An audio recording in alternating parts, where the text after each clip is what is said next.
आज जो हम चर्चा करेंगे उस चर्चा का जो विषय है वो आम है। और पहले तो आप सभी का स्वागत है, सभी का नमस्कार। आम की चर्चा करते हैं। आम आम यानी मैंगो। आम बहुत खास है ना।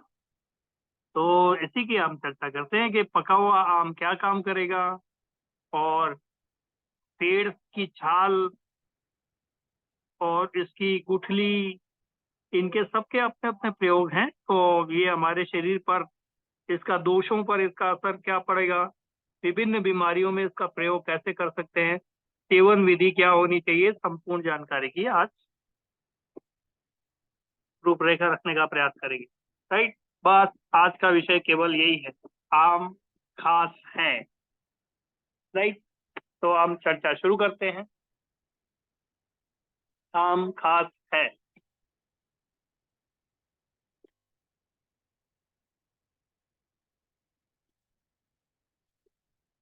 अच्छा, आयुर्वेद के ग्रंथों में इसके बारे में क्या क्या जानकारी है, और आयुर्वेद के विचार विचार इसमें क्या क्या हैं, आयुर्वेद में कहाँ क्या लिखा है, इसकी भी हम आज आपको चर्चा करेंगे। तो आयुर्वेद का एक ग्रंथ आता है भाव प्रकाश निघंटु। तो महर्षि निघंटु हुआ करते थे और उन्होंने भाव प्रकाश नामक एक ग्रंथ की रचना की। तो उस ग्रंथ में इसका चरित्र चित्रण मिलता है। राइट।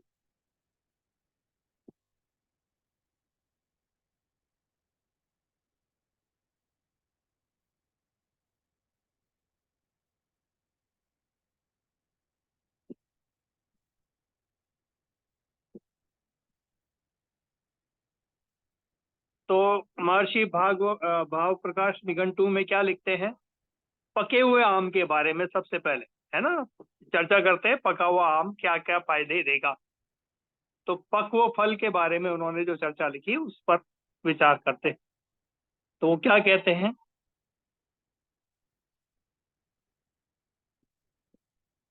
एक चैप्टर उन्होंने लिखा है आम्रादि फल वर्ग। तो उसके अंदर इसका अच्छे से वर्णन है। तो ये उसका मुख्य स्रोत, जो आपके सामने श्लोक जो आपके पे दिख रहा है, इस श्लोक से पूरी उन्होंने कथा कह दी। अब इस श्लोक का अपन आशय करने जाएं, हो सकता है 4 पेज हम लिखते लिखते पहुंच जाए, है ना, इतना लंबा।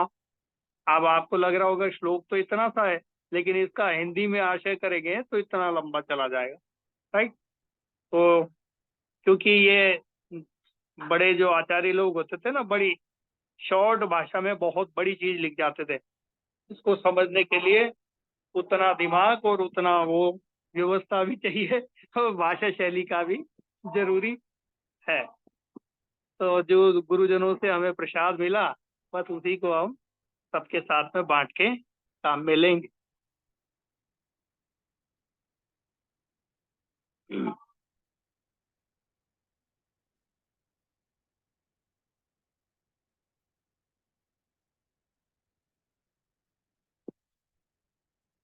तो यहाँ यहाँ क्या कह रहे हैं महर्षि निघंटु, ये कह रहे हैं पक्वन तु मधुरम, यानी पका हुआ आम मधुर यानी मीठा होता है, मधुरम वृश्यम स्निग्धम।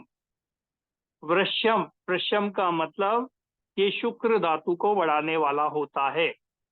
तो जो पुरुषों के मेंसेस, ये पुरुषों के जो शुक्राणु हैं जिनके कम हो जाते हैं, जिनके बच्चे नहीं होते, ऐसे जो पुरुष हैं जो बाप नहीं बन पाते, तो उनके लिए ये एक अच्छा प्रयोग हो सकता है, उनके लिए एक अच्छा दवा का काम कर सकता है।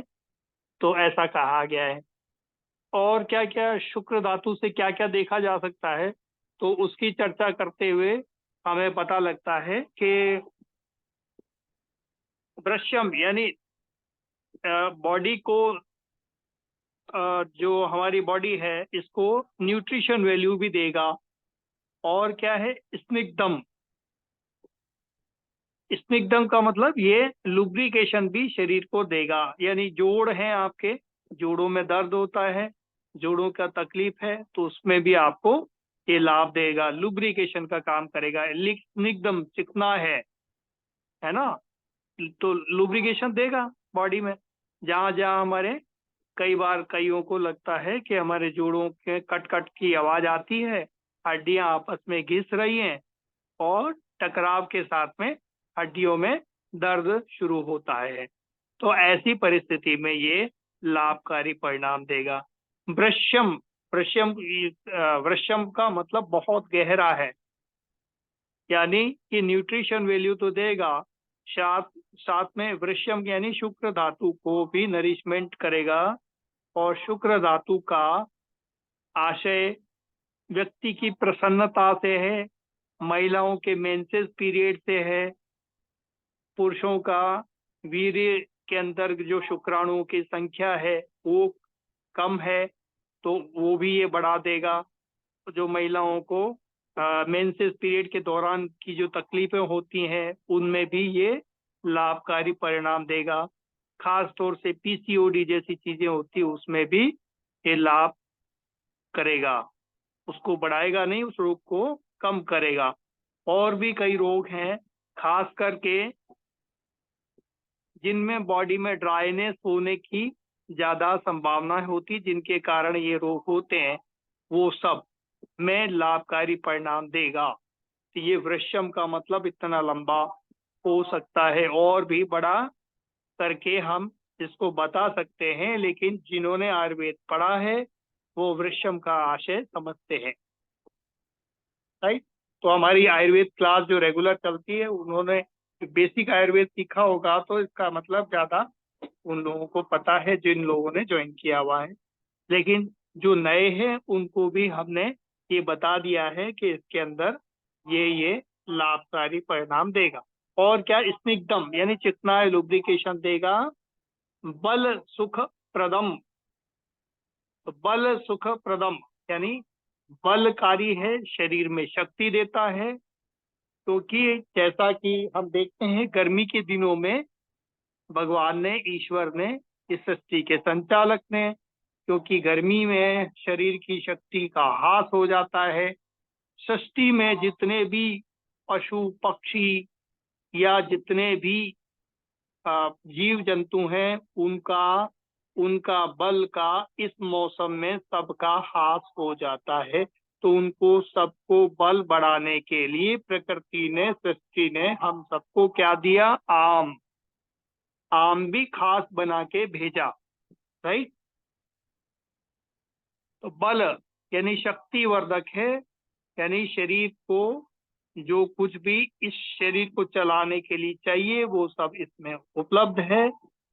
सुख प्रदम, तो बल का सुख प्रदान करता है, और शक्ति के एवज में शरीर में बल की कमी से जो भी दुख आते हैं उन सबको सुख में कन्वर्ट करके हमें सुख प्रदान करता है। गुरु वात हरम, गुरु, गुरु का मतलब पचने में भारी है ना, पचने में भारी है, और ज्यादा खा लिया तो भी ये नुकसान कर सकता है, कम खाने में ही फायदा है। तो गुरु है, पचने में भारी है, वात हरम यानी कपित्त वात, वात में 100 से भी ज्यादा बीमारियां आ जाती हैं जो बड़ी बड़ी हैं, इवन कैंसर तक की बीमारियां भी वात से जुड़ी हुई हैं। इवन वात से हड्डियों में ये सर्वाइकल स्पॉन्डिलाइटिस जैसी बीमारियां, हड्डियों का, जोड़ों का सूख जाना, हड्डियों का, और खास तौर से हड्डियों से जुड़ी हुई, इसके बोन मेरो से जुड़ी हुई बीमारियां, ये सारी की सारी बीमारियां, बोन मेरो नहीं होगा तो ब्लड नहीं बनेगा, तो ब्लड, आरबीसी, डब्ल्यूबीसी का निर्माण शरीर में, सब कुछ इससे संबंधित ऐसे 100 से भी ज्यादा बड़ी बीमारियों पे ये आपको लाभकारी परिणाम देगा। तो वात हरम, तो वात की बीमारियों को हरता है ना। कई बार हम सुनते थे दादी नानी से के शरीर में वात की वृद्धि हो जाने के कारण दर्द हुआ करते हैं। तो जितने भी दर्द होते हैं उस सब में लाभकारी परिणाम देगा। तो किसके लिए अच्छा हुआ? ये वृद्ध लोगों के लिए अच्छा हुआ, कम मात्रा में ग्रहण करने पर। हृदयम, हृदयम का मतलब हार्ट का लिए एक टॉनिक का काम कर सकता है। हृदयम का यहाँ पर आशय हार्ट टॉनिक भी है, और साथ में क्या है, हार्ट की वेन्स को रिलीफ देने वाला, उनको आनंददायी यानी मन को भी हर्षाने वाला, मन को भी खुश करने वाला, ऐसा इसका स्वाद है, अच्छा है खाने में। वर्णयम, वर्ण का मतलब हमारे शरीर के रंग से है। तो हमारा शरीर का रंग गर्मी में अक्सर कर काला पड़ जाता है, तो उसमें ये क्या करेगा, उसको काला पड़ने से स्किन को बचाएगा। इसलिए क्या कहा है, वर्णयम, यानी शरीर के रंग को निखार करता या निखार करने वाला। शीत पित्तलम, शीत यानी तासीर में ठंडा है, तासीर में ठंडा है। पित्तलम यानी कुछ हद तक पित्त को बढ़ाएगा, लेकिन कुछ हद तक वात पित्त की बीमारियों में आपको आसानी देगा। अब वात की कौन कौन सी बीमारियां हैं? मैंने आपको बताया 100 से भी ज्यादा बीमारियां, 80 से भी 100 बड़ी बीमारियां जो सारी की सारी आ जाती हैं वो वात की। और पित्त यानी जितनी भी स्किन डिजीज हैं, हार्मोनिकल डिसऑर्डर्स हैं, ये सब पित्त की बीमारियों में आते हैं। पित्त की बीमारियों में कॉर्ड भी आ जाता है, बहुत सारी स्किन से जुड़ी हुई बीमारियां आती हैं, ब्लड से जुड़ी हुई बीमारियां सभी आ जाती हैं लगभग लगभग। शरीर में कहीं भी जलन है, दाह है, यूरिन में, पेशाब में जलन है, वो सब इसमें आ जाता है। खाने का नहीं पचना, तो ये अग्निवर्धक भी है, शरीर में अग्नि तत्व को बढ़ाएगा, पित्तलम है। तो खास करके पित्त की बीमारियों में लाभकारी परिणाम देगा, और वात की भी बीमारियों में परिणाम अच्छे देगा। तो पित्त की बीमारियां मुख्य रूप से कितनी हो सकती हैं? तो 40 से 48 बीमारियां बड़ी बड़ी इसकी आ जाती हैं, यानी स्किन से जुड़ी हुई बीमारियां सब, जितने भी कुष्ठ रोग हैं वो सब, जितना भी सोराइसिस है, ये सब है ना, ये सारी बीमारियों को बचाने में लाभकारी परिणाम दे सकता है। लेकिन सही तरह से आप प्रयोग में लाएंगे तब, है ना। अभी तो हमने दूध के साथ इसको मिला के प्रयोग कर लिया, और गलती से खट्टा खट्टा आमरस बना के पी लिया, और मैंगो शेक बना लिया दूध के साथ मिला के, तो फिर ये और उल्टा बीमारियों को बढ़ाएगा।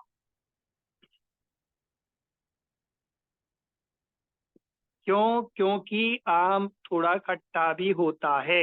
यदि बहुत ज्यादा पका हुआ है, एकदम मीठा है, तो अमरस उसके साथ अच्छा है, आमरस बनाने में फायदा देगा। लेकिन यदि खट्टा हुआ तो ये क्या करेगा, उतना ही नुकसान करेगा जितना फायदे की हम कल्पना कर रहे थे, नहीं।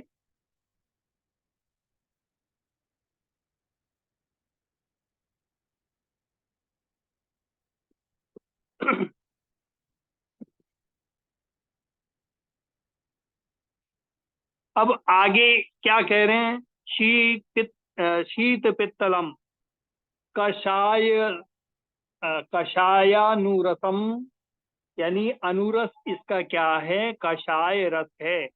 हमारे यहाँ पर 6 प्रकार के रस हमारे खाने में, भोजन में पाए जाते हैं। 6 प्रकार के रस कौन कौन से होते हैं? मीठा, खट्टा और नमकीन। ये हमारे शरीर के वृद्धि करते हैं, और शरीर के अंदर कोई भी चीज बढ़ गई है, हड्डी बढ़ गई है, सब कुछ बढ़ गया है, आपके रिपोर्ट्स में जो कुछ भी बढ़ा हुआ आ रहा है, किसी का थायराइड बढ़ गया, किसी का कोलेस्ट्रॉल बढ़ गया, तो ये किसके कारण बढ़ने वाला? इन तीनों रसों के कारण ही बढ़ेगा। तो घटाना तो क्या करना, ये तीनों रस खाने बंद कर दो, तुरंत घटने लग जाएगा। तो क्या खाओ? तो मधुर, अम्ल और लवण, ये तीन रस जो हैं बढ़ाते हैं शरीर में हर चीज को। और घटाते क्या क्या हैं? छह रस है ना, तो तीन तो ये बढ़ाने वाले हो गए, और घटाने वाले क्या क्या हो गए? कटु, तिक्त, कषाय। कटु का मतलब ऐसा रस जो काली मिर्च से इंस्पायर हो, या मिर्च वाला, जो भी मिर्ची वाला रस है, ये कटु रस कहलाता है आयुर्वेद की भाषा में। और तिक्त, तिक्त का मतलब जो करेला, नीम, ये जितने भी कड़वे हैं, ये सब तिक्त रस कहलाते हैं। और कषाय रस, कषाय रस जैसा धनिए के पानी का रस होता है ना। और क्या हो सकता है? और हमारे जो दाढ़ी पे लगाते हैं कटने के बाद में, कषाय रस, वो क्या, फिटकरी, फिटकरी का जो स्वाद होता है ठीक वैसा ही होता है कषाय रस। तो कषाय रस हमारे स्रोतों को जाम कर देता है। यदि हमारे शरीर से कोई भी चीज बाहर बह रही है तो तुरंत बंद करने में कषाय रस की टेबलेट दी जाती हैं, कषाय रस की औषधियां दी जाती हैं, है ना। जैसे महिलाओं की माहवारी का ब्लड जरूरत से ज्यादा है, बहुत ज्यादा आ रहा है, तो क्या करो, कषाय रस वाली चीजें उनको देना शुरू करो, तुरंत बंद हो जाएगा। बच्चेदानी का मुंह जल्दी से खुल रहा है, डॉक्टर कह रहा है अभी बच्चा पूरा नहीं हुआ है, तो ऐसे परिस्थिति में उसको बाकी रस बंद करके कषाय रस का थोड़ा थोड़ा मात्रा में प्रयोग कराओ। ज्यादा मात्रा में प्रयोग कराओगे तो हार्ट भी रुक जाएगा, है ना। ज्यादा मात्रा में खतरनाक है। ये किसी भी चलती हुई चीज को रोकने का काम करता है, ग्राही है। ठीक है। तो इसलिए जब आयुर्वेद को हम डिटेल पढ़ेंगे ना, तो ये सारी चीजें आ जाएंगी। ये सारे शब्द जिनका हम अर्थ नहीं समझ पा रहे, इनका सारा डिटेल उस कोर्स में अवेलेबल होगा। तो क्या है, यहाँ पर क्या बताया गया है? कषायानुरसम, यानी इसका पहले जब खाना खाते हैं, मतलब आम को खाते हैं तो खाने में तो मीठा लगता है, लेकिन इसका जो अनुरस आता है वो कषाय रस है। इसलिए ज्यादा मात्रा में खाओगे तो क्या करेगा? ये मल को बांध सकता है। कम मात्रा में खाओगे तो पेट साफ कर देगा। पतला लोगे, इसका रस बना के पतला करके लोगे, तो ये क्या करेगा? दस्तावर हो सकता है, पेट को साफ कर सकता है। लेकिन सीधा आम खाया और गाढ़ा गाढ़ा रस खाया तो क्या करेगा? मल को बांध देगा। ऐसे ही शरीर में हर चीज को, स्रोतों को रोक देगा, है ना। मेंसेस पीरियड जा रहा है तो उसको रोक देगा। सफेद पानी, ये सब जो चल रहा है उस सब को रोक सकता है। वाई डिस्चार्ज की बीमारियां, इस तरह की बीमारियों में ये काम तो कर सकता है, बस हमको इसका प्रयोग करना आना चाहिए। कौन सा रस कहाँ पर प्रयुक्त होता है वो जानना आना चाहिए। ठीक है। तो कषायानुरसम बन्ही श्लेष्म शुक्र विवर्धनम। तो इस तरह से ये भाव प्रकाश में महर्षि निघंटू ने लिखा है। शुक्र विवर्धनम, शुक्र से जुड़ी हुई बीमारियों को नाश करने में सहायक है, ऐसा महर्षि भाव प्रकाश में अपने ग्रंथ में महर्षि निघंटू कहते हैं। तो निघंटू क्या महर्षि का नाम है, भाव प्रकाश ग्रंथ का नाम।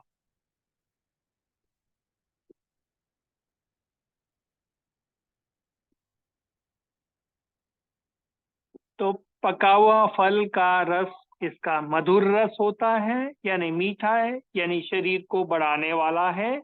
यदि पका हुआ एकदम फल आपने खाया तो ये आपको वृद्धि करेगा, शरीर की क्या करेगा, वृद्धि करेगा।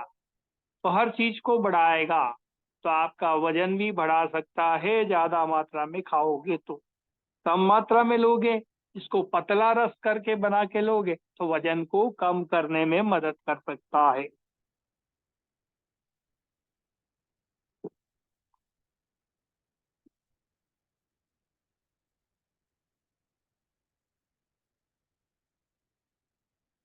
तो ये मीठा भी है और कृषाय है। दृश्य वीर्य को बढ़ाने वाला, स्निग्धता लुब्रिकेशन देता है। बल सुख प्रदम, शरीर के बल को बढ़ाने वाला। सर सातों धातुओं को बढ़ाएगा। हमारे 7 धातुएं रस रक्त मांस में अस्थि मज्जा शुक्र, यानी सातों धातुओं को नरिशमेंट देने वाला है। ठीक है, और सुख देने वाला भी है। गुरु यानी पचने में भारी है। वात का शमन करता है, वात की बीमारियों में आराम देने वाला है, यानी वात से जुड़ी हुई बीमारियों में लाभकारी परिणाम देगा। हृदय का है यानी हार्ट का टॉनिक है, हार्ट के लिए अच्छी औषधि है। जिनको बहुत ज्यादा हार्ट की पल्पिटेशन होती है, जिनकी धड़कन 100 से पार चली जाती है, उनके लिए बहुत अच्छा है ना। तो 100 से ऊपर पार जाना आईसीयू का पेशेंट मानता है आधुनिक विज्ञान। यानी आपकी हृदय की धड़कन, आपकी पल्पिटेशन यदि 60 से 100 के बीच में है तो आप किसी भी बीमारी के शिकार तो हो सकते हैं, लेकिन खतरे वाली बात नहीं।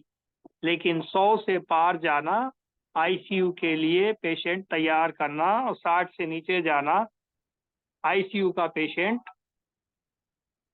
काउंट किया जाता है आज के आधुनिक विज्ञान के द्वारा। लेकिन अनुमम तौर पे पल्स रेट जो है मिनिमम कितनी होनी चाहिए, तो 72 से 75 के बीच में रखी जाती है।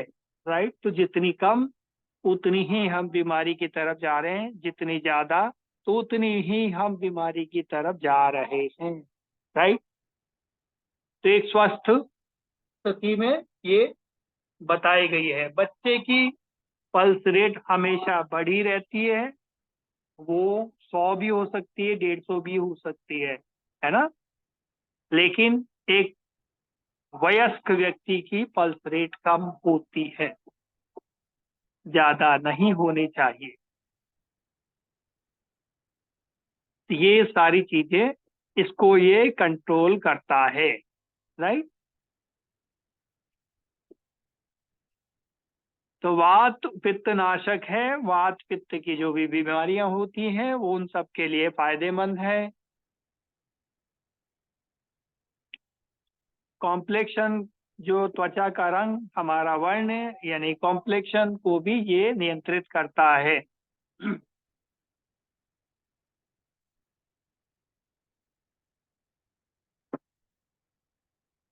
शीतल यानी ठंडा है। पित्तलम यानी पित्तल को बढ़ाने वाला है, यानी अग्नि तत्व को बढ़ाएगा, तो आपका भूख बढ़ा सकता है।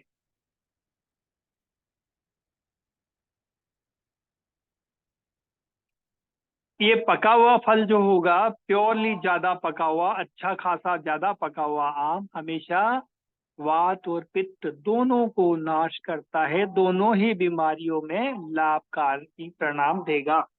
तो वात की 100 से ज्यादा बीमारियां, पित्त की 40 से 48 ज्यादा बीमारियां, जो बड़ी बीमारियों के बाद, छोटी मोटी नहीं, है ना, उन सब में ये लाभकारी परिणाम देगा।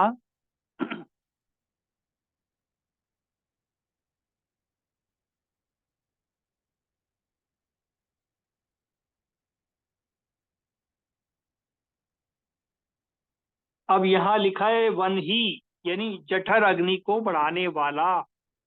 वन ही शब्द का आशय यहाँ पर जठर अग्नि को बढ़ाने वाला, यानी पेट के अंदर भूख को बढ़ाने वाला है। ठीक है, भूख नहीं लगती, खाना ठीक से नहीं पचता वो लोग ले सकते हैं। जनरली बीमारियों के आपने देखा होगा गर्मी के दिनों में लोगों को भूख अक्सर कर बंद हो जाती है, तो उनके लिए ये अच्छा परिणाम दे सकता है। लेकिन इसको अलग से खाना है, खाने के साथ नहीं। खाने के साथ तो टेस्ट हो गया, बस जीभ का स्वाद है ना, अलग से आप दवा के तौर पे इसको ले सकते हैं।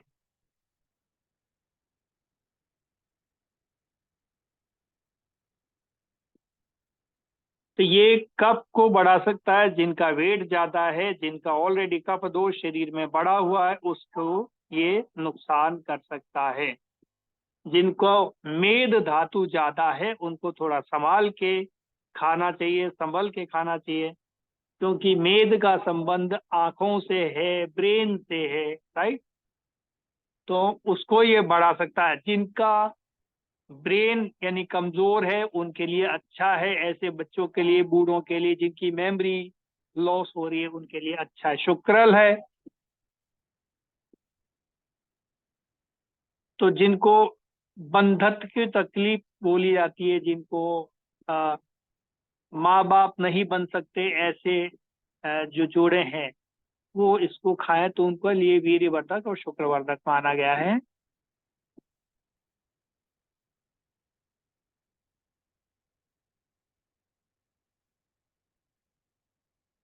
अब इसमें मीठा रस,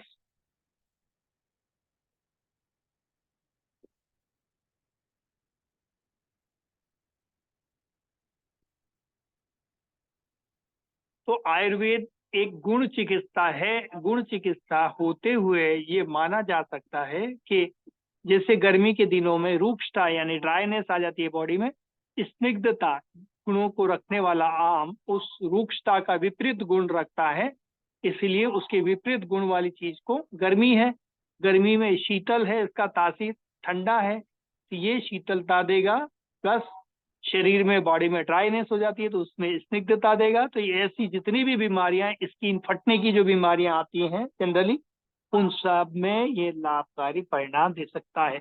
क्यों दे सकता है, इसके कारण भी मैंने बताए, निवारण भी बताए, और मीठे और ठंडे रस के कारण ये पित्त को भी कम करता है। पित्त क्या है, जितने भी एसिड बढ़ी हुई चीजें हैं ये सब पित्त ही। अब इसका अलग अलग प्रयोग, अलग अलग असर देखने को मिलता है। जब आप आम को सीधा चूस करके खाते हैं, आम को काट के नहीं, सीधा जब चूस करके खाते हैं तो ये पचने में हल्का है, इसका डाइजेशन जल्दी हो जाता है, तो ये वीर्य को बढ़ाने वाला, शुक्र धातु को बढ़ाने वाला होगा। तो कैसे खाएं, तो क्या लाभ देगा, इसके बारे में मैं बारीकी से रिसर्च के आधार पे सारी चीजें आपको दे रहा हूं। इतनी रिसर्च आधुनिक विज्ञान में कहीं नहीं मिलेगी इतनी डीपली, जितनी मैं आपको बता रहा हूं कि चूस के खाने पर क्या है, काट के खाने पर क्या है, अमरस बनाने पर क्या। इतना डीपली स्टडी कहीं नहीं मिले, आयुर्वेद में ही मिलती है। ये शुक्रल कहलाएगा जब ये चूस करके खाया जाएगा, तो शुक्र धातु को बढ़ाएगा। ये सारक भी कहा जाएगा इस समय, कब, जब इसको चूस के खाएंगे तो क्या कहलाएगा, ये सारक भी कहलाएगा। यानी सारक का अर्थ आयुर्वेद में होता है मल विसर्जक, यानी किसी को कॉन्स्टिपेशन है तो उसमें ये लाभकारी परिणाम देगा। ठीक है, यानी सारक का मतलब शरीर के अंदर जो भी स्रोत बंद हैं उनको खोलने का काम करेगा। तो स्रोत बंद क्या है, किसी को मेंसेस पीरियड देर से आता है, डिले होता है, उसमें ये लाभकारी परिणाम देगा। जल्दी आता है, समय से पहले आता है, वो उसमें नहीं। जिसको मेंसेस पीरियड डिले आता है, देर से आता है, उसको लाभकारी परिणाम देगा, उसको दवा का काम कर सकता है, राइट। अब आप समझ जाइए कितनी गहरी स्टडी है इसके ऊपर आयुर्वेद की, क्योंकि हजारों साल हमारे ऋषि मुनियों ने एक ही काम किया, यही तो किया कि कौन चीज को कैसे खाना है, क्या करना है, इतनी गहरी स्टडी कहीं नहीं मिलती। आधुनिक विज्ञान तो वहां के पैर के नाखून तक नहीं पहुंच सकता है इन ऋषि मुनियों के। राइट। तो हम सोच भी नहीं सकते कि इतना गहरा परिणाम भी हो सकता है इसका। तो ये आराम से मल को बाहर निकालने वाला बन जाएगा जब हम इसको चूस कर खाएंगे। ठीक है। और वात का पित्त का इस समय नाश करेगा। लेकिन इसका रस निचोड़ लेंगे और इसका आमरस बना के खाएंगे तो ये पचने में भारी हो जाता है। इसका पाचन भारी होता है, गुरु कहा गया है। ठीक है। तो पचने में कब हल्का था, जब आप चूस के खा रहे थे। लेकिन काट के इसका रस निकाल के खाएंगे तो ये पचने में भारी हो जाएगा। इसलिए क्या कहलाएगा, गुरु गुणात्मक कहलाएगा। ये शुक्र को बढ़ाने वाला तो है, लेकिन वात को भी कम करेगा, लेकिन ये कब बढ़ाएगा। तो जिनका वेट ज्यादा है, ऐसे लोगों को क्या करना पड़ेगा, इसका रस चूस के खाना पड़ेगा। जिनको स्लिम ट्रिम होना है, जिनको वजन कम करना है, उनको इसको चूस के खाना पड़ेगा। और जिनको वजन बढ़ाना है, उनको क्या करना होगा, वो रस निकाल करके अमरस बनाकर खाएं। ठीक है। क्लियर हो गया।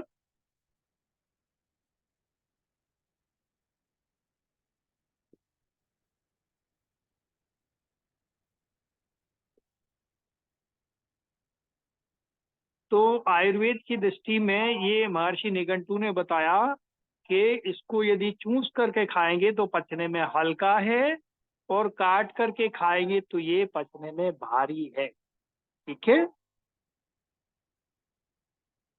तो किस तरीके का कौन सा असर देखने को मिलेगा। अब अपन कच्चे आम के गुण धर्म देखते हैं, वो थोड़े अलग है। अब इस कच्चे आम का जो रस बताया है, गुण धर्म क्या है, वो खट्टा है, उसको अम्ल रस कहा है और कषाय रस कहा है। जिसको कैरी बोलते हैं, कच्चा कच्चा आम या कैरी कहलाता है मराठी में, इधर कोंकण में, इधर गुजरात में, इधर साउथ राजस्थान में इसे कैरी भी कहा जाता है। ठीक है। मध्य मध्य प्रदेश के दक्षिणी भागों में इसे कैरी कहा जाता है, कई कई हिस्सों में। तो वो कैरी जो है, कच्चा आम जो है, वो क्या करता है, वो अम्ल रस वाला है। अम्ल रस आयुर्वेद में इसको हिंदी में बोले तो खट्टा है ना। और कच्चा आम या कैरी जिसका अचार भी बनाते हैं, और क्या है, वो कषाय रस वाला है। तो खट्टा है और कषाय रस वाला है। अब ये किन के लिए फायदा करेगा, इसकी चर्चा करते हैं।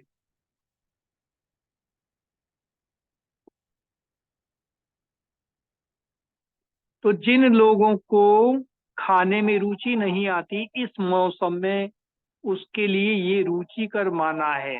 इसलिए इसको क्या करते हैं, इसका आमरस नहीं बनाते, इसकी चटनी बनाते हैं इस मौसम में। क्यों, चटनी में कैरी डलती है और पुदीना डलता है। ये रुचिकर है, यानी शरीर में अग्नि तत्वों को बढ़ाएगा और क्या करेगा, खाने को पचाने में मदद करेगा। रुचिकर है, खाने में इच्छा करेगा। है ना, चटनी होती तो खाना आराम से खा लिया जाता है ना, मन करता है कि थोड़ा और खा ले, है ना, नहीं तो खाने का मन नहीं करता।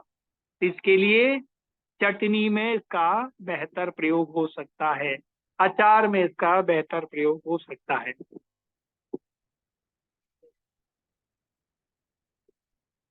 जिसका मुंह का स्वाद खराब हो गया है, वो भी इसको ले सकते हैं।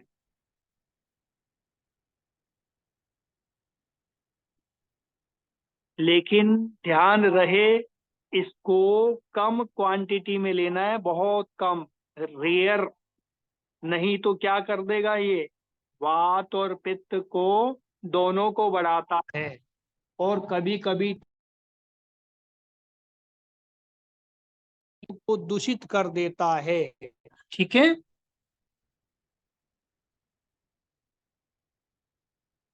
इसको आयुर्वेद में ब्लड प्यूरिफाई नहीं माना है, प्यूरिफायर नहीं, ये खून को दूषित करने वाला, खून को गंदा करने वाला माना है ज्यादा मात्रा पर खाने पर।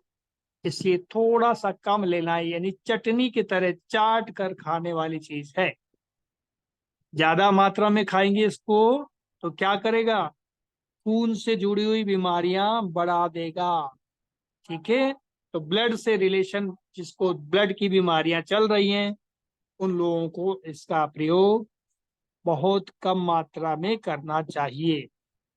तो वात पित्त और कफ तीनों को दूषित कर सकता है ये, इसलिए आपको समझना पड़ेगा कि आपको अपनी प्रकृति क्या है, उसके आधार पे। अब ये जठराग्नि को बहुत ज्यादा उत्पन्न कर सकता है।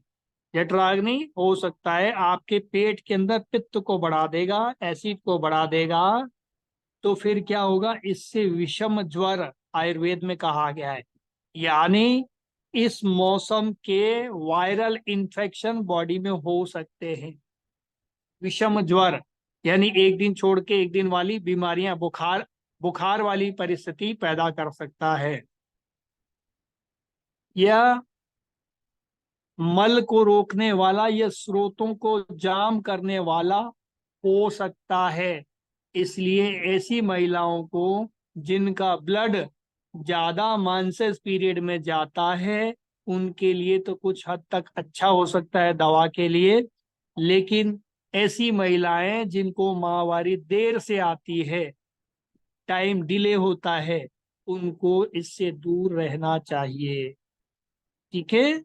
अब किसको लेना है किसको नहीं लेना मैंने आपको बता दिया। जिनके बाल झड़ते हैं ऐसे लोग भी इससे दूर रहें। ठीक है। जिनकी बॉडी में मोटापा है उनके लिए कुछ हद तक ठीक हो सकता है, लेकिन जो पतले दुबले व्यक्ति हैं वो इससे दूर रहे। खासकर से वो पुरुष दूर रहें जिनको शुक्राणुओं का दोष है, जिनके शुक्र में शुक्राणुओं की संख्या कम है, वो जो बाप बनने की स्थिति में नहीं है, मेडिकल रिपोर्ट के आधार पर ऐसे लोग इसका प्रयोग या तो करें ही ना तो बेहतर है, करें तो कोई छोटा मोटा प्रयोग, हल्का सा चटनी के तौर पे कोई चाट लिया बीच में, वहां तक ठीक है, वरना खतरनाक स्थिति पैदा कर सकता है। राइट।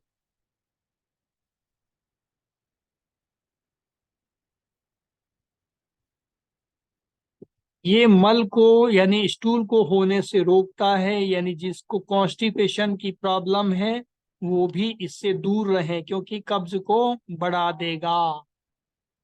तो कैरी का यानी आम का अचार भी बढ़ा सकता है। किसको बढ़ा सकता है, ज्यादा मात्रा में खाने पर आपके मल को रोक देगा, मल के स्रोतों को रोक देगा। उनके लिए अच्छा है जिनको थायराइड बढ़ा हुआ है ना, तो उनके थायराइड को कम कर सकता है। उनके लिए अच्छा है जिनकी शुगर बढ़ी हुई है। ठीक है। उनके लिए कुछ हद तक अच्छा हो सकता है, लेकिन ज्यादा मात्रा में तो उनके लिए भी खतरनाक हो सकता है। दवा के तौर पे अच्छा है। ठीक है। तो ये मल को जाम करने वाला है, कॉन्स्टिपेशन को जाम करने वाला है। अब ये किन किन बीमारियों में कैसे कैसे, मैंने आपको बहुत कुछ बताया है।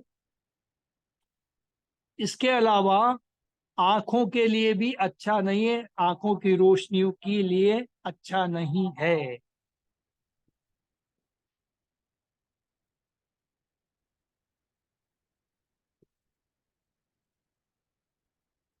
एक पन्ना बनाया जाता है, या पना पाना बोलते हैं कुछ लोग, कच्चे आम का उबाल करके क्या करते हैं उसको, उसका पाना बना देते हैं, पानी बना देते हैं। वो एक अच्छी रोशी रेसिपी है। और आयुर्वेद में इसका बहुत बड़ा महत्व है। इसको पानक बताए हुए हैं आयुर्वेद में, वो बहुत अच्छा है। जिनको, उनके लिए अच्छा बताया है जिनको बहुत ज्यादा प्यास लगती है, जिनके शरीर में ज्यादा जलन होती है, उनके लिए बहुत अच्छा है। दाह मूर्छा निवारणम, तृष्णा यानी प्यास, दाह यानी जलन, मूर्छा यानी बेहोशी, गर्मी के दिनों में बेहोशी आ जाती है जिनको, निवारणम ऐसा कहा गया है। ठीक है।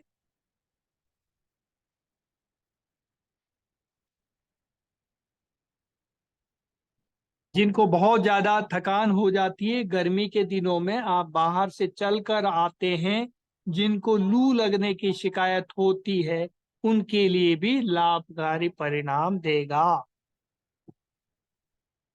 आम का पना, मराठी में इसको कैरी से पनह बोलते हैं, ऐसा भी कहा जा सकता है। कैरी के पने भी बोलते हैं। ये ट्रेडिशनल इंडियन रेसिपी है, नॉर्थ से लेके साउथ तक इस्तेमाल की जाने वाली, सभी लोग इस्तेमाल करते हैं गर्मी के सीजन में।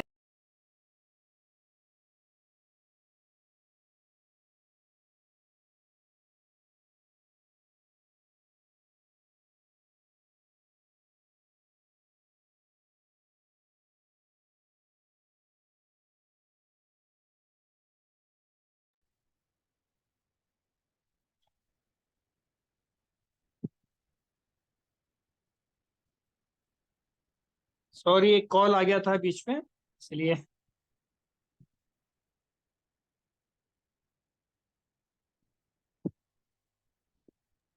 सर आवाज नहीं आ रही है। हाँ जी।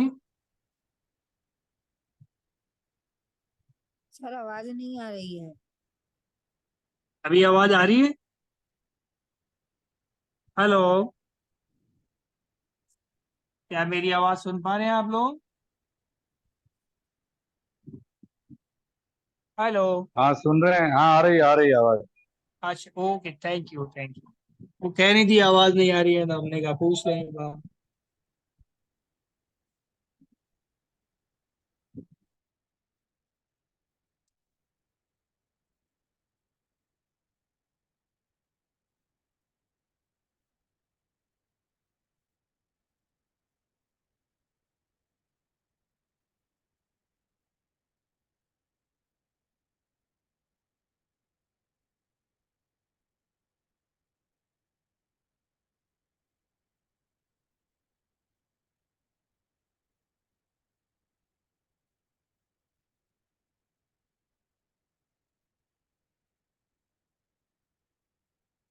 तो आज इतने गहरे विज्ञान के विषय में चर्चा करने जा रहे हैं जो कहीं भी दुर्लभ है ना।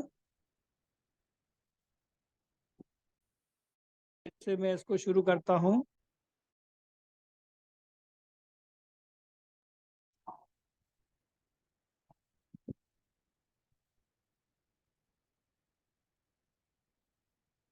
अच्छा, ये सारक भी है, यानी जहां कच्चा आम सीधा प्रयोग कर रहे थे वो नुकसानदायी दे रहा था, कि अब ये यहाँ पर जब इसको आप पित्त का और कफ का नाश करने वाला, जो मोटे हैं उनके लिए, सॉरी, वात और पित्त का नाश करने वाला है। ये जो पना या कैरी का पना करके हमने लिया है, ये क्या कर रहा है? पित्त का नाश करने वाला है, और क्या है, शुक्रल भी है।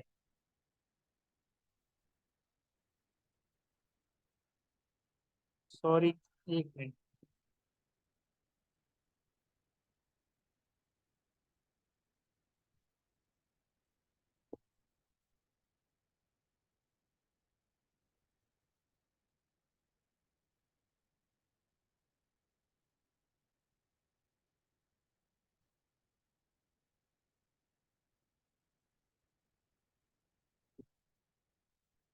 सॉरी, फिर से मैं रिपीट करता हूँ। तो पना जो कैरी से पन ही बोलते हैं, कैरी की पनी जो बनी है, इसकी हम चर्चा कर रहे थे। तो बाहर धूप है तो उसके लिए अच्छा। ठीक है, तो ये इसकी हमने जो चर्चा की थी अभी,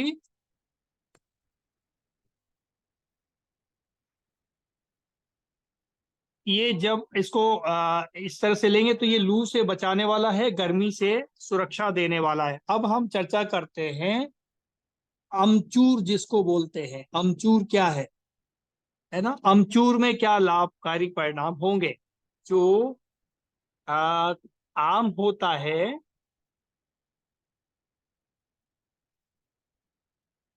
इसका छिलका निकाल करके, इसका कच्चा होता है, जब इसका छिलका निकाल के और इसका पाउडर बनाया जाता है, छिलके को सुखा करके छाया में और पाउडर बनाया जाता है, तो ये कहला जाता है अमचूर। अब ये अमचूर क्या करता है इसकी चर्चा करते हैं।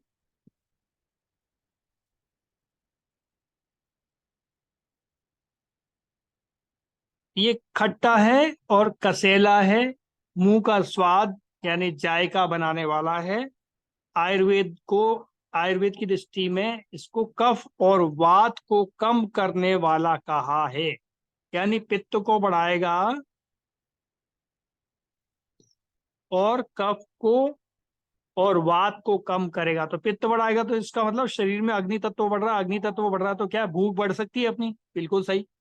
तो खाने का पाचन अच्छा सा होगा, बिल्कुल सही। इसीलिए इसको हम सब्जियों में, रायते में, सॉरी रायते में नहीं, सब्जियों में अक्सर कर अमचूर डालते हैं, जिससे क्या है ये हमारे पाचन को कुछ हद तक सुधार सके। अच्छा, मल का भेदन भी करता है। यदि अगर किसी को पेट ठीक से साफ नहीं होता तो उसको ये साफ करने में मदद करेगा। इसको आप गर्म पानी से लेके पेट साफ करने का इलाज भी कर सकते हैं। घर में किचन में है आपके पास में दवाइयां ना हो पेट साफ करने की, तो कुछ लोग इसका भी ऐसे प्रयोग कर सकते हैं। अब आप सोचिए, घर में कुछ भी नहीं है और बच्चा दुखी हो रहा है बेचारा, तो आपकी रसोई के अंदर कम से कम ये चीज तो उपलब्ध हो ही जाती है ना। तो कुछ लोग बड़ा विचित्र प्रयोग है और कर सकते हैं। तो कुछ हद तक ये आपके पेट साफ करने में मदद कर सकता है।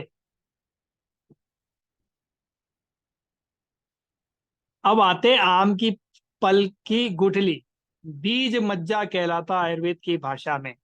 तो बीज मज्जा क्या करेगा, ये बहुत अच्छी औषधि है। बहुत ज्यादा उल्टी हो रही है या किसी को दस्त हो रहे हैं, ध्यान रखिएगा, उल्टी और दस्त की बढ़िया दवा है ये बीज मज्जा।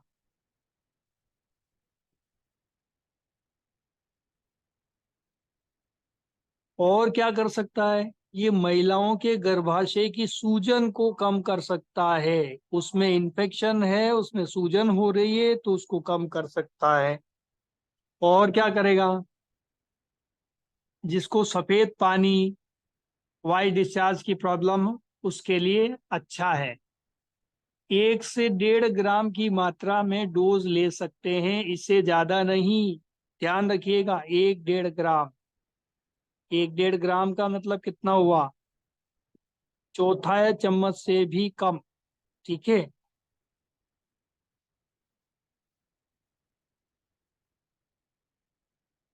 कितना, 2 चुटकी मान लें, 2 चुटकी, हाँ 2 से 3 चुटकी मान सकते हैं, राइट। तो कम मात्रा में, ज्यादा मात्रा में लेने से बहुत बड़े नुकसान, मैंने बताया ना इसका उल्टा, समझ जाओ।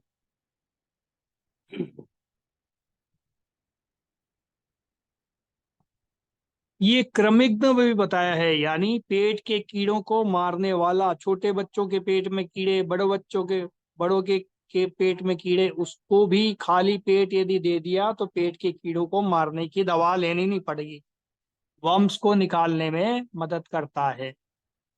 आम के पेड़ की छाल भी उत्तम रक्त संग्रह कहा गया है। तो यानी शरीर से जो ब्लीडिंग हो रही है उसको रोकने में सहायक है, उसको रोकने का काम कर सकती है। यानी महिलाओं का मासिक धर्म का ब्लड ज्यादा जा रहा है और उसमें बहुत ज्यादा कमजोरी हो जाती है कई बार, और कई बार डेथ भी हो जाती है ऐसी महिलाओं को, उसको तुरंत रोकना है तो उसमें ये पेड़ की छाल का चूर्ण भी ले सकते हैं। 3 से 6 ग्राम की मात्रा में दरदरा मोटा कुटा या जौ कुटा बोलते हैं जिसको, जौ के साइज का कूट करके इसका काढ़ा बना करके ले लें। ठीक है, तो बहुत ज्यादा मात्रा में जो खून जाता है इसका तुरंत रोकने में मदद करेगा। जिसको पाइल्स की तकलीफ है, उसको भी ब्लड जा रहा है, तुरंत ब्लड रोकना है, उसको भी ये फायदा करेगा।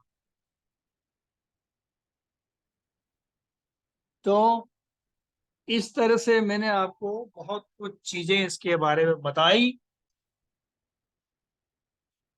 आपने ध्यानपूर्वक इसको सुना समझा, आपका आभार, धन्यवाद।